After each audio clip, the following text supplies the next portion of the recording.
ээлтэй жил 2018 он бол ямар жил вэ? ээлтэй жилээ. Ээлтэй жил гэсэн үг вэ? Сайн жил. Сайн жил тийм. Ээлтэй гэдэг чинь одоо монголчууд бид нар ямар үг хэлдэг вэ юм бол? Эрэг утгаас.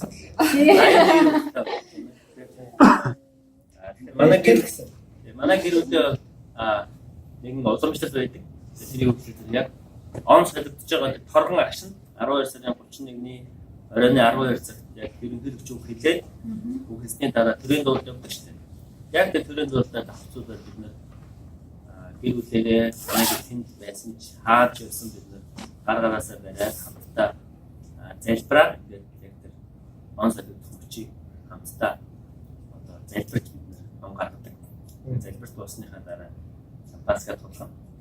Тэгэхээр энэ жилийн хувьд бол тэр онцгой тийм жил байсан. Өмнөх жилүүд бид нэр гэр бүлийн найз нөхдийн хүрээ бас гэж он гаргаж ирсэн юм хамтдаа. Тэгэхээр энэ жилд бид нэр яг одоо манай дөрөв хүмүүстэйгээ ингээд зөвхөн яг гэр бүлээр бид байсан. Тэгээд ширээ тойрон тэр хамтдаа яг онцгой залбирж байгаа тэр эзнээс надад маш тодорхой нэгэн одоо үгийг надад сануулсан. Тэгээд энэ үгийг өнөөдөр би танартай одоо номдол уусгаж би хэлсэ. Энэ үгийг би зөвхөн надад болон манай гэр бүл дээрээ зогсохгүй манай чуулган бас энэ үгийг өнөөдөр одоо сонсож байгаа шинэ оны анхны цуглаан дээр ирсэн та бүхэнд зориулсан эзний үг байна гэж итгэж хүлээж авсан юм аа. Тийм учраас өнөөдөр оройн цуглааны төлөө залбирсан. Тэгээд өнөөдөр оройн энэхүү сургаалыг энэ эзний үгийг яг тэр хүлээж авах яг тэр хүмүүс энэ оройн чуулганд ирэх болтугай гэж залбирсан. Тэгээд тийм учраас яг энэ үгийг сонсох зохистой энэ үг үнэхээр надад дамжуулаад тань дээр ирэх учиртай тийм хүмүүс энд ирсэн байна. Амен. Тэгээд бүгд хамтдаа эзний үгийг залбирцгаая.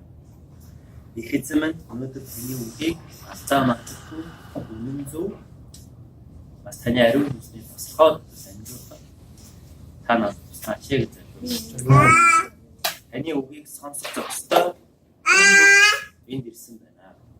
Эзэн минь та өөрийн үгийг шинэ оны босгон дээр та бидэнд өгөх тугай. Есүс танд баярлалаа.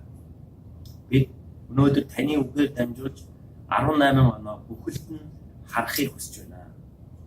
Есүс та биднийг өөрийн үгээр ажиллан ирүүлж өгөөрэй. Амен. Амен. Ямар үг байгаа гэж бодож байна? Ээлтэй жил. Дуулал номны 65 дугаар бүлгийн 11-ээс 13 дугаар ишлэл. Бүгдээрээ дуулал номны 65 дугаар бүлгийн 11-ээс 13 бол бизнес надад ирж вэ? Надад ирж вэ? Ээлтэй жилийн үг юм аа. Ээлтэй жилийн үг юм аа. Та ээлтэй жилдээ итгэн өмсгөө таны мөрөөр тос савдгүй. Тэр таны бэлчээр савдгүй.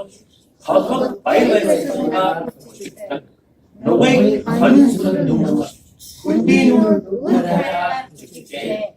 Баясгалантай хатуу тийм хэд дуулахгүй. Амен. Тэгэхээр израильчуудын хувьд ургацын баярынхаа үеэр энэхүү дуулалыг одоо дуулдаг байжээ гэсэн тийм судалгааг би номон дээрс харж илаа. Нэг сонирхож байхдаа. Тэгээ ургацын баяр гэдэг бол одоо он солигдох мөч тийм ээ. Хуучин загтал дээр он солигдох мөчийг ургацын баяр буюу одоо тийм ургацаа хураагаад тэгээд тухайн үеийн ард түмэн бол одоо газар тариалан мал аж ахуй үе за үүнээс амжиргаа нь бол ихэнх хамаардаг байсан. За өнөөдөр ч гэсэн хэдийгээр бид нэр шинжлэх ухаан хөгжиж техник технологиос бид нэр хараатай амьдарч байгаа боловч өнөөдөр хүмүүс бидний амь амжиргааг газар тариалан мал аж ахуйгаас салгахын арга байна. Тэгэхээр та ээлтэй жилдээ итгэв өмсгөн гэж. Ээлтэй жилдээ тэгэхээр он солигдох тэр торгон ачаал бид нэр өмнөх суглаан дээр үзсэн байсан юм. Он солигдох гэдэг бол ямар нэгэн тийм одоо онцгой одоо одоо үйл явдлаасээ илүү бидний яд өмнөх жилээр бид нэр одоо дурсан санаж өмнөх жилд биднээс ирсэн ямар ивэлүүд ямар өрөөдүүд байсан бэ? Тийм ээ өмнөх жилээр өмнөхөө бид нэг жаг хийж дүгнэж тунгаагаад тэгээд ирээдүйн рүүгээ явж байгаа одоо тийм хүч юм аа. Библиэлд бол одоо онц хэрэгж байгаа тийм хүч юм. Онцгойлж ухалж авах үзээгүй гэлээ гисэн та бүхэн зам өрөө хянаж эзэн бурхан руугаа эргээрээ гэдэг тухай бид өмнөх зүгтанд үзсэн тийм. Өнөөдөр тийм ээ бизнес бидэнд хэлж байгаа үгсээс энэ 18 он бол үнэхээр ээлтэй жил юм байна. Энэ жил үнэхээр ээлтэй. Израильчүүдийн хувьд он солигдож байгаа тэр мөчийг тийм ээ өдөр солигдож байгаа тэр цаг үеийг ирээдүйрөө израильчуудад үргэлж ерөөл тайлбарч тийм ээ. Бурханаас бидэнд ирж байгаа үг юу вэ? Бизнес бидэнд ирж байгаа бидний зөвшөөрсөн тэр хувь тавиланд амьдрал юу вэ? Тэр хувь тавилан Бурханаас бидэнд ирсэн тэр хувь тавилангийнхаа эзэн нь болж эзэн Бурханыхаа нэрээр ерөөлж амьдрахын тулд бид яах ёстой вэ? Тийм ээ. Аливаа зүйлийг ихэхийн өмнө иш үзүүлэг хийгээд зөвгнөлүүд тэгээд иш үзүүлэг зөвгнөлүүд нь биднийг барьж байгуулах биднийг босгон байгуулахын тулд өгсөн. Тэдгээр үгсүүдтэй бид яадаг байсан. Итгэлээ тавьж найдаж урагшаалах. Түр итгэлийн хүмүүс бид нар яах. Бид нар жалгаа байх өнөөдөр.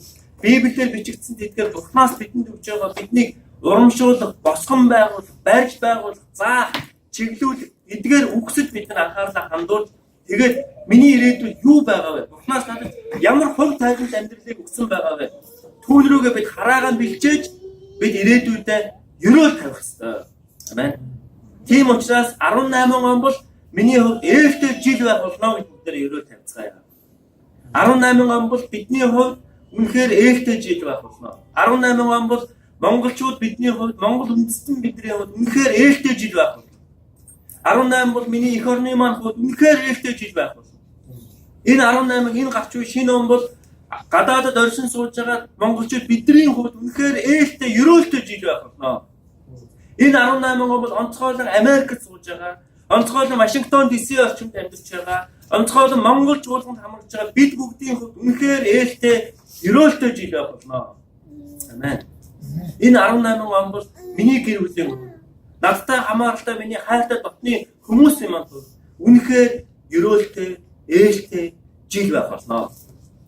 Энэ 18 он бол миний хайртай эхнэр, миний хайртай нөхөр, миний хайртай үр хүүхдүүд, миний хайртай аав ээж, миний хайртай ахын дүүсний маань үнэхээр ээлтэй, ерөөлтэй жил байх болно. Амен. Бид ингэж тунгаглах, ингэж бид итгэлээр урагшаа алхах учиртай байна.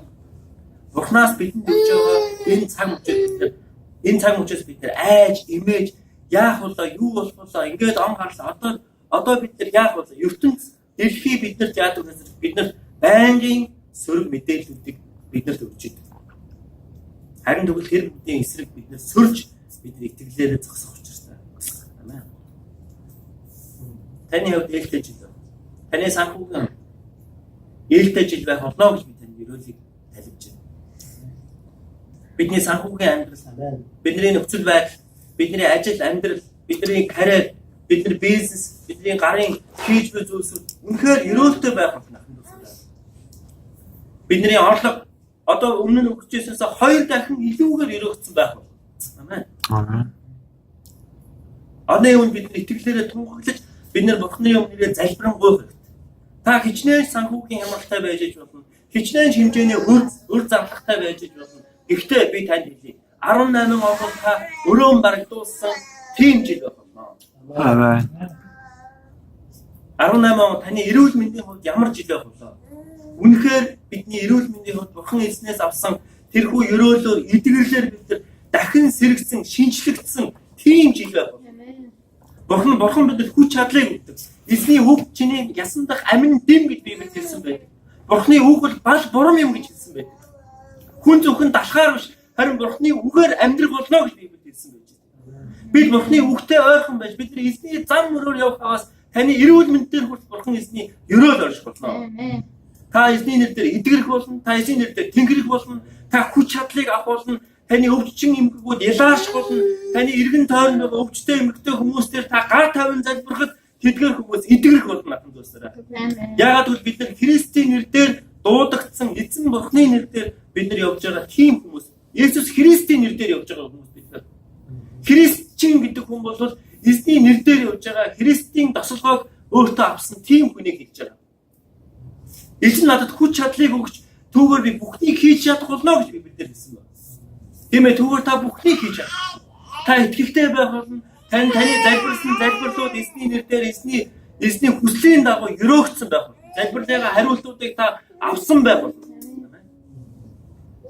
Таны харилцааны хувьд 18 он үнэхээр ээлтэй сайн жил байна. Та хэн нэгний гомдоосон бол та тэр хүмүүсээс та уучлалтыг гуйх болно. Хэн нэгэн таны гомдоосон бол тэр хүмүүсийг та зүрхсэлдээ уучлах болно. Таны харилцаанууд эвдэрсэн хагарсан бол тэдгээр эвдэрсэн хагарсан харилцаанууд чинь эргэж сэргэж нэгдэх болно ахын дүүсрээ. Та 18 онд уулзах ёсгүй хүмүүстэйгээ уулзахгүй. Та 18 онд уулзах учрах ёстой хүмүүстэйгээ уулзсан байх болно. Амен. Та эзний нэрээр яг байх ёстой зөв газараа та байх болно. Яагаад гэвэл та 18 онд яг эзний дуудсан тэр зөв газраас та эхэлж байгаа учраас. Та яг зөв газараа байгаа учраас. 18 он таны харилцааны үнэхээр гайхалтай сэргсэн гайхалтай ээлтэй жил байна. Таны үр хүүхэд хүмүүжлийн асуудалтай байна. Таны үр хүүхэд эмчийн асуудалтай байна. Та харилцааны хувьд, гэр бүлийн хувьд, үр хүүхдийн хувьд, анх нөхдийн хувьд, хадам бэрүүдийн хувьд, аав ээжийн хувьд харилцааны зөрчилтэй, найз нөхдийн хувьд харилцааны асуудлууд байна. Сүм чуулган дотор харилцааны асуудлууд байна. Энэ бүгдээр чинь эзнээс эдгэрэл, эзнээс уучлал, эзнээс өөрчлөлт, шинжлэлт гайхалтай ээлтэй жил байх болно гэж та итгэлээр хүлээн аваа. Өөр бидний амьдрал юу байж болох вэ? Бидний амьдралын олон талбарт хүрээллүүд байж болно. Эзэн бурхантайгаа хамт алхах бидний өдрүүд байж байна. Библи хатсан таны мөрөөр тос цавдмаар гэж байна. Таны мөрөөр тос цавдмаар. Энэ юу гэсэн утгатай юм бэ гэхээр эзний мөрийг дагаж мөшгөж явбал эзний мөр бол үнэхээр тос тугай адил тийм одоо илбэг баян юмаа гэж хэлсэн байж байна. Тос цавдмаа гэж одоо тос цацна гэсэн үг тийм ээ. Тос асгарсан тийм замаар явна гэсэн үг тийм ээ. Монголчууд бидний үгэнд байдаг тийм ээ. Өөхөнд үлгийдэх гэж тийм ээ. Өөхөнд ороогдсон бөөр лугаа гэж бид нар ярьдаг тийм. Энэ чинь юу гэсэн утгатай вэ гэхээр айлын эрх хүүхдийг гэж нэрлэдэг байхгүй тийм ээ. Яг л айлын эрх танх тийм ээ. Тийм хүүхдийг бид нар ээж авдаа эрхэлсэн мэд гэж хэлж байгаа. Тэгвэл Библи хэлэхдээ эзний замаар та замнаж явхад Бурхан их эзнийхээ үгийн дагуу өдөр болгон та зам мөрөө нэгтэлж эзний замаар замнаж явхад эзэн Бурхан чинь таныг өөхөнд үлгээх мэт таныг эрхлүүлж таныг өөрийн дагуу өөрийн замаар дагуулах болно гэж. Хинч таныг ойлгохгүй байж болно. Хинч танд туслахгүй байж болно. Гэхдээ би танд хэлье. 18 он бол эзэн Бурхан танд тусламж болж ирж байгаа тийм аа шүү. Библи хэлэхдээ эзний мэлмий дэлхий дээр тэрэн хисчээдэг гинэ. Эзний мэлмий. Тэр эзний мэлмий яагаад дэлхий дээр тэрэн хисчээдэг вэ гэхээр бүх зүрхээрээ Бурхан эзэнд найдагч тийм хүнийг Бурхан эзний мэлмий хайж идэг гэж байгаа Библиэр. Тэгээд хэрвээ хэн нэгэн бүх зүрхээрээ Бурхан эзнийг эрен хайж байгааг эзний мэлмий харах юм бол тэр хүн дээр Бурхан эзний хүчтэй дэмжлэг ирдэг гэж. Таныг амьдралын шинэ туршид хэн нэгэн маш хүчтэйгээр дэмжижсэн тийм тохиолдол байна уу? Маш хүчтэйгээр таныг дэмжиж итгэсэн. Таныг харилцааны хувьд дэмжиж итгэсэн, таныг боловсролын хувьд үнэхээр мундаг сайн багшилсан, тийм ээ таныг санхүүгийн хувьд үнэхээр сайн санхүүжүүлсэн тийм дэмжигч таны амьдрал байна уу? Тийм хүмүүс бидний амьдрал байсан уу? Байсан. Бидний аав ээж нар биднийг дэмждэг, бидний эмээ өвөө нар биднийг өсөж өндөөд дэмжсэн байж идэг, тийм ээ? Бидний гэр бүл болоход бидний тал талаас хүмүүс дэмждэг. Бидний санхүүгийн бэрхшээл дулгархад зарим хүмүүс бидэрт үнэхээр дэмжлэг болж идэг. Тэр болгонд бид нар талархдаг. Сансныг бодоход би танд хэлье. Бидний амьдрал саад дотгор болсон хүмүүсээс илүү олон хүмүүс бидний амьдрал өрөөл болсон байдаг. Тэр хүмүүсийг бид нар талархаж бидний нүд талархалтайгаар тэдгээр хүмүүстэй хандахад бидний зүрхсэд баяр хөөрөөр дүүрдэг. Биднэрт хангалттай олон хүмүүс Бурхан эзний нэгүсэл болж байсан учраас өнөөдөр бид нар энд амьдарч байгаа.